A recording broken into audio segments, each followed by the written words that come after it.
Medak Congress parliament అభ్యర్థి నీలం Madhu Mudiraj nomination వేస్తున్న సందర్భంగా వారికి మద్దతుగా ముఖ్యమంత్రి రేవంత్ రెడ్డి మెదక్ వస్తున్న నేపథ్యంలో కొల్చారం మండలం నుంచి ఆవుల రాజిరెడ్డి అధ్యక్షతన కాంగ్రెస్ పార్టీ మండల అధ్యక్షులు మల్లేశం గౌడ్ ఆధ్వర్యంలో మండల వ్యాప్తంగా భారీ ఎత్తున కార్యకర్తలు, పార్టీ శ్రేణులు, ప్రజలు వెళ్లడం జరిగింది. ఈ కార్యక్రమంలో మండల పార్టీ అధ్యక్షుడు మల్లేశం గౌడ్ మాట్లాడుతూ నీలం మధు ముదిరాజ్ బీద కుటుంబంలో పుట్టి సర్పంచ్ స్థానం నుంచి పార్లమెంట్ అభ్యర్థిగా వెళ్తున్న సందర్భంగా మండల వ్యాప్తంగా నినాదాలతో బయలుదేరడం జరిగిందని, కాంగ్రెస్ పార్టీ చేతి గుర్తుకు ఓటు వేయాలని మరియు మాజీ ఎమ్మెల్యే మదన్ రెడ్డి కాంగ్రెస్ పార్టీలో చేరినందున మరింత బలం పెరిగిందని, ఆవుల రాజిరెడ్డి కృషి వల్ల పార్టీని మరింత బలోపేతం చేయాలని తెలిపారు. ఈ కార్యక్రమంలో ఉపాధ్యక్షులు గోవర్ధన్, కార్యదర్శి మహేశ్వర్ రెడ్డి, సీనియర్ నాయకులు శేఖర్, చంద్రశేఖర్ రెడ్డి, రూపా నాయక్, పిఎసిఎస్ ఉపాధ్యక్షులు లక్ష్మయ్య, డైరెక్టర్ పండరి తదితరులు పాల్గొన్నారు.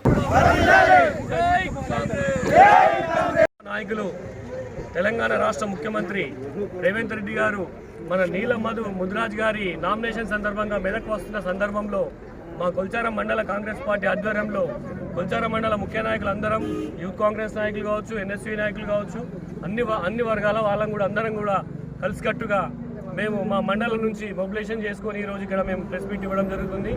నీలం మధు ముదిరాజ్ అనే వ్యక్తి ఒక సామాన్య కుటుంబం నుంచి వచ్చిన వ్యక్తి, ఒక వార్డు మెంబర్ నుంచి, సర్పంచ్ నుంచి ఈరోజు పార్లమెంటుకు పంపుతున్న ఘనత కాంగ్రెస్ పార్టీకి దక్కుతుందని, ఈ అవకాశాన్ని కొల్చారం మండలమే కాదు యావత్ మెదక్ జిల్లా పార్లమెంట్ పరిధిలో ఉన్న బడుగు బలహీన వర్గాలందరూ కూడా మా చేతి గుర్తుకు మద్దతు ఇచ్చి నీలం మధు ముదిరాజ్ గారిని అత్యధిక మెజార్టీతో గెలిపించడానికి మేమందరం కూడా శాశ్వతంగా కృషి చేస్తాం. మా మండలంలో కూడా ఇంతకు ముందు వేరు, ఇప్పుడు వేరు. మాకు మదన్ రెడ్డి గారి చేరికతో కూడా మా కొల్చారం మండలంలో కాంగ్రెస్ పార్టీకి మరింత బలం పుంజుకుందని ఈ సందర్భంగా తెలియజేస్తూ, కొత్త పాత తేడా లేకుండా అందరం కూడా కలుసుకొని ఈ కాంగ్రెస్ పార్టీని కొల్చారం మండలంలో అత్యధిక మెజార్టీ దిశగా తీసుకుపోవడానికి అందరినీ కలుపుకొని కూడా మేమందరం కూడా శాశ్వతంగా ప్రయత్నం చేస్తాం. సాధ్యమైనంత వరకు కొల్చారం మండలం నుండి నీలం మధు ముదిరాజ్ గారికి మెజార్టీ ఇచ్చి పార్లమెంటుకు పంపి బడుగుల గొంతు వినిపించడానికి అతనికి మంచి అవకాశం అనేది ఈ సందర్భంగా తెలియజేస్తూ, మీడియా మిత్రుల ద్వారా కూడా ఒకటి తెలియజేస్తున్నాం. ఈరోజు ప్రతిపక్ష ఇప్పుడు ఉన్న బీఆర్ఎస్ కానీ బీజేపీ కానీ కొన్ని హామీలు అమలు చేయలేదని మా మీద లేనిపోయిన ఆరోపణలు చేస్తున్నారు.